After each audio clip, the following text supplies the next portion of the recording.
We start out under the moon at a boating club. And then we visit lighthouses, castles, and the mainland's northernmost point. And we may have passed Kasey's dream home. Oh, yeah. And then we don't have a bad morning waking up with sheep. We're Kasey, Rodney, and Salsa. Currently, we're traveling through Europe, navigating the Schengen Shuffle in our motorhome, Holland. We are sharing real travel life highs and the happy detours along the way. Please hit the subscribe button, give us a thumbs up, make sure you bookmark our webpage, and follow us on Facebook at Empty Nest Adventures TV. All right, welcome back to another episode of Empty Nest Adventures TV. We have kind of relaxed ourselves after our sighting of a creature in Loch Ness, which was a very exciting thing. If you haven't seen it, you need to watch our previous episode. Yes. To catch that. So to further relax us, we went and we parked at a boating club. Yep. I think this is kind of the first time we've ever done anything Kind of parked like in this kind of place. Yeah. It was kind of out in the middle of nowhere. Yes. But even that, there were a few people that came up and put boats in the water. And they had to go way out to put them in the water because the water was really low. Yeah. I was surprised that the boat ramp was that long. Yeah. So, and there were a couple other campers that came by and stopped by while we were there. Across kind of a day off, kind of a yeah, it was just thing. kind of a nice place to easily relax. And I mean, there was like no traffic at night or anything Nope. out there while we were It was nice. there. So it was pretty nice. There was like this millstone thing that they have in Scotland that was across the street. Wasn't really easy to get to. It was just like in the middle of like a field. So I got a couple. But we couple are pictures of it. officially in the Scottish Highlands. Yes, we're in the Highlands. I have to say, it's beautiful. Yes. I mean, we're not just talking, oh, it's so pretty. No, it is gorgeous driving. Yep. So I'm sure we're gonna have some really beautiful footage coming up. Oh my Lord. It's just only get better as we go further north and then finally hit the NC 500. But that night the moon was out in full force. Yes. So instead of sunset pictures, we got moon pictures for you. Yes. And it's beautiful moon on the water. It's not me dropping my pants. It's the actual moon. So don't go hide your children.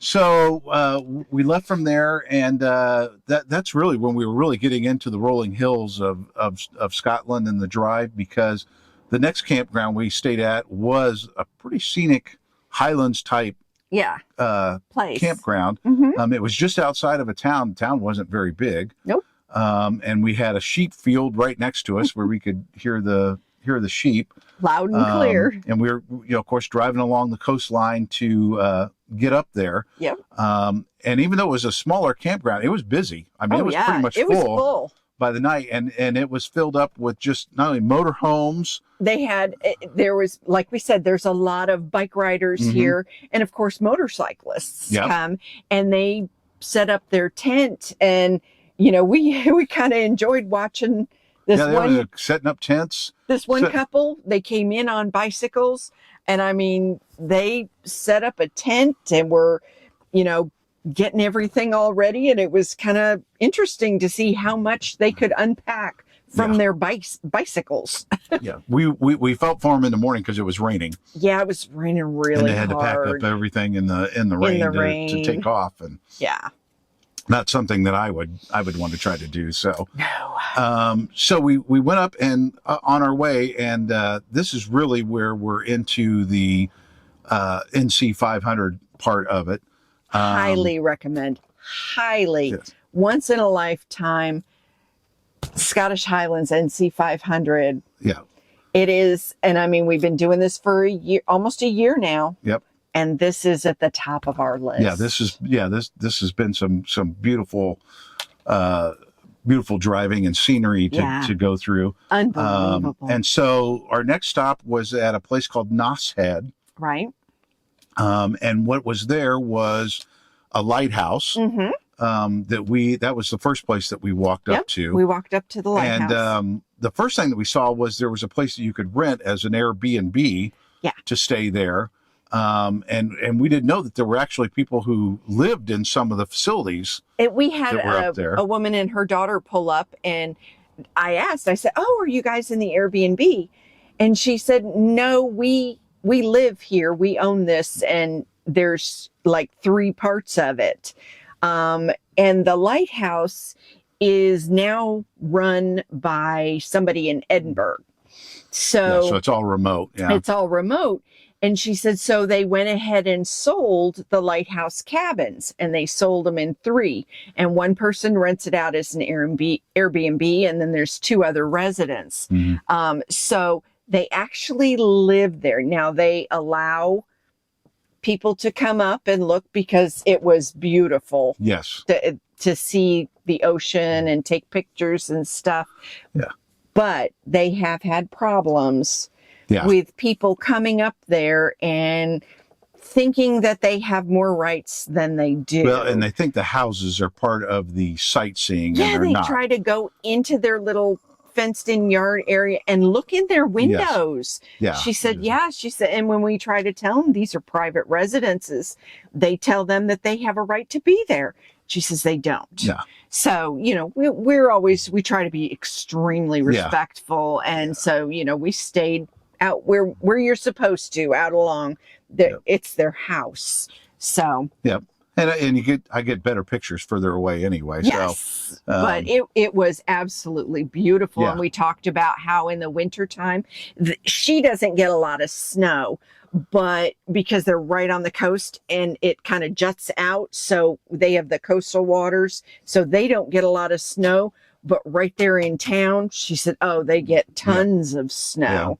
Yeah. So so it was interesting being able to talk to somebody who lived there and find about that and pass along the warning to don't go peeking in their windows or anything, because don't go peeking in that's windows. where they live. You wouldn't want somebody peeking in your windows even either, if you're renting a place Airbnb style. You don't want somebody coming up and peeking in your windows. So the other attraction there was Castle Sinclair. And this was a good castle. Yeah, this was you couldn't really tour a lot of it because it was they're old and in ruins, but they're restoring some of it though. Yeah. They're trying to preserve and restore part of it. Yeah. So but it was kind of unique how it was laid out and how it had been built onto over the years and other stuff. And I mean, it literally was built around the land that was there to use to build it. So it was an interesting tour, neat castle tour. I mean, we've if you followed along, we've toured a lot of castles, and you would think, well, a lot of castle ruins and they stuff. start looking the same, but you run into ones that are interesting or unique in their own kind of way. There, you can definitely see the personality of who built them. And they kind of stand out, and they kind of, you can see each one kind of has a life of its own. Yep. So and this one had an interesting sign on the way into it that we've seen plenty of signs that if you have a dog, you're supposed to pick up after your dog. Supposed to keep them on a lead so they don't run around. Well, this is one of those things. They wouldn't have the sign if somebody didn't do it. So you'll see the sign as we're talking about it. So yuck. So because I think we stayed there 2 nights. We did. I needed the first night. And the next morning before we took off, I also noticed that the field that was adjacent there that had sheep in it, there were actually some old war buildings, some military buildings and stuff there. And we've seen quite a few of those there. And it just seems kind of like an unusual place to have military type stuff, but it's there. So we went on and we actually ended up at another place with another lighthouse. Yes. And this was Dunnet Head. And it had the lighthouse there as well. And the other unique part is this is the northernmost point on the mainland. Yes. So that was kind of an extra little bonus. Scotland has different to see. isles, the Isle of Mull, the Isle of Skye. Yep. So there was obviously the lighthouse and the cliffs and the beach. And this one also had kind of a hilltop, I guess it was, mountaintop, if you want to call it that. that also had military buildings on there. And that's where I really kind of found out what all these were important. And I mean, they had a lot of soldiers that they housed here. And apparently a lot of this was built up for the Normandy invasion. Because it was far enough away that they really didn't have to worry about being attacked and being spied on and some other things. So they could amass all these troops here for that massive D-Day invasion. Yep. And they wouldn't know it was coming because they were in such an out of the way and hard place to get to. So, and then I went back to sunset pictures. There was a gorgeous sunset, especially shining on the lighthouse there, because we're up in the north now. We're not on the east, where you don't really get good sunset pictures because you got to be on the west coast to get that. But we're making our way there. Yes, we are. So we went on and we had to camp again because it was time to do our services, fill up on water, and have Cousin Eddie have a birthday.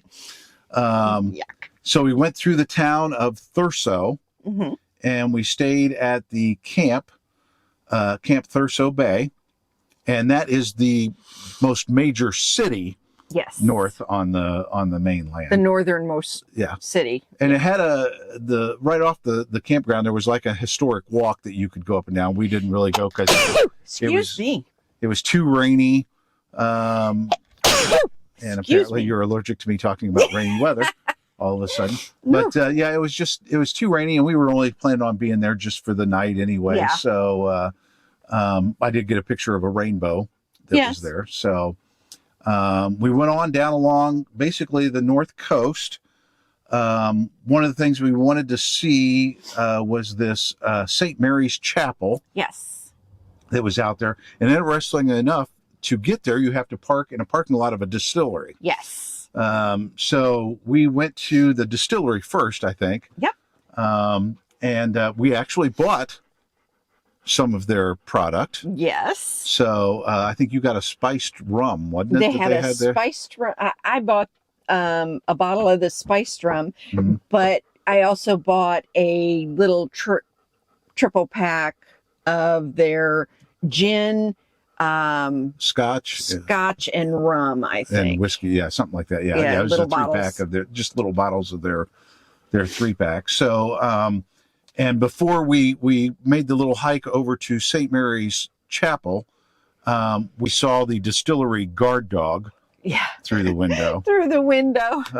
And we put guard dog or watchdog in quotes because you got to have your eyes open in order to be able to watch or guard anything. My parents have a bulldog. It's actually their third bulldog. Yes. So we have a place in our heart for bulldogs. So the St. Mary's Chapel was really not much more than kind of like a cemetery. Yes. Surrounded by the chapel that was in there. And so we just walked around it, and sometimes you can get a little bit of the story of the family and things that were going on, but other times it's really interesting. A lot of the gravestones, it doesn't just say the family name and then the first name and the born and death dates. It says erected by, which means that, like, if my parents were to pass, it would say erected by daughter Kristen Corey, and then would have their gravestones. So a lot of them were family monuments, and we were kind of trying to follow the birth and death rates to see who were brothers and sisters, and the family tree that was there. It was very interesting when you have large family plots like that. So we went on and we spent the night in a parking spot. Pretty nice little parking spot. There were quite a few campers there, and there was a little place off to the side that was like I guess it was kind of a memorial or something. There was a picnic area that was very nice kept. We were approached, as well as the other campers in the area, by a Highlands Ranger. Yes. Who we got wanted a little us all nervous. come out and give us a talk about which way you should park and how you should park in the Highlands, because it's kind of confusing, because in basically kind of in Britain, England, They don't really like a lot of the parking there where you can just kind of pull off and park. There's a lot of places you can do that. And you have to park. You can't camp, so you can't do anything outside. And Scotland is really trying to warm up to that and have more of it. And so they did this to basically kind of educate people on how to do it. So I thought it was a great idea. It is brilliant. And the first thing he told us he goes, all of you have done a fantastic job. You're parked correctly. You're in a spot where you can park and everything is fine. I don't have to issue any tickets. No warnings. And so no he went on with the rest of the kind of the rules, and there was a couple of QR codes that we could scan to get the rules. Basically, so they're trying to make sure that you don't park because on private property. Yes, there is so much wild land. Yeah. And it's beautiful. And there are some places you can tell where mostly camper vans, because some of the spaces were too small for us, just kind of back in and can park. And he said, as long as it's not in front of a gate and as long as it's paved is the main thing. You're okay. If it's not paved, it's somebody's land and you can't do that. A lot of the stuff that we saw about the NC 500 said that, if there's a pull off, you can just pull off and spend the night. Yeah. Well, that's, he said that every piece of land in Scotland is owned by someone. We're learning that Instagram lies. So it's private property, and that's what he's wanting to try to do, is keep you from parking on private property. Yeah. Or blocking gate. And there was a little access road there that everybody had left clear and nobody was parked on. That's the main thing, is nobody pulls up there. I mean, to tell you, there are plenty of places to park and wild camp. There are tons of them that you don't need to go and pull in some little side area, that may have a gorgeous view.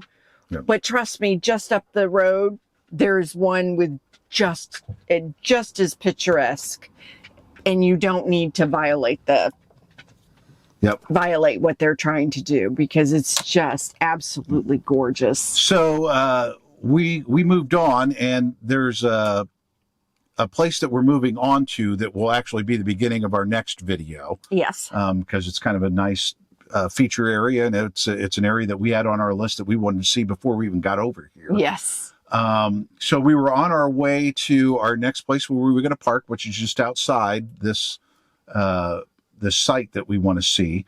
And it's through an area I think they called Kyle of Tongue. Mm-hmm. One of the things we saw was your dream house. My dream house. Where you would love to live. It had me all over it. It was beautiful. And secluded. I'm a bit of an introvert. Yes. He's the extrovert. Yeah. And I kind of like lots of space and quiet and leave me alone kind of things. And it was a house on an island, and it had one road going up, but it had beach on both sides of the road. Yep. And it had a dock, and it had a garage for you, a concrete garage on the other side, but it was the entire island by yourself. Yes. And even the outside of the island on the mainland was really remote. So it was the only house. That's it. That's all. Yep. And the rest of the drive, we had some unique features. I know we went through like a tunnel of trees, which we didn't really expect. Yeah. Being in the Highlands, you expect these wide open rolling hills and mountains and stuff. There are. And there's most of them. And I know we crossed one of the famous bridges that's down there that we went across and through some valleys. There are so many lochs or lakes. Yes. There's so many. It amazes me that they said that all these can fit into Loch Ness, because we have seen so much water. Yeah. And the other thing that we started running into at this point that we really hadn't going that way around the NC 500 were the single lanes. Oh, yes. So we're getting more into the single lanes. And I mean, it is a single lane. They have these pass places. Yeah, pass they have bys. little white signs that say passing place. Yeah, and they're about every 100 yards or 100 meters or whatever. And we did learn from the officer. Yes. We learned how to do that correctly. Yes, because there is a certain... You don't only pay attention to when you're meeting somebody head on to pull over and pass, But if you get a lot of cars behind you, you're supposed to pull over and let them around you as well. Yes. So you need to. And there are to watch signs that, so. saying that the police are telling you Yes. to pull over and let the traffic go by you. And this area was really just kind of a little parking area. The people who own it were probably across the street in their home. And there's a donation box there. You're supposed to donate $10 to stay there the night, which we did, because the views were beautiful. Phenomenal. Yeah, it was very, very beautiful. And then the next morning when we got up, getting ready to go to our point of interest that you have to watch the next video to see it. So make sure you subscribe and hit the alert button so you see that one. So, but that next morning we had visitors around our camper besides other campers, and that was some sheep. Yeah. That we had goats in Albania. Yep. And sheep in Scotland. Yeah, there's lots of sheep in Scotland. I'm not afraid of the wool industry at this point because we've seen so many sheep. Yeah. So that's where we will leave it for this episode of Empty Nest Adventures TV.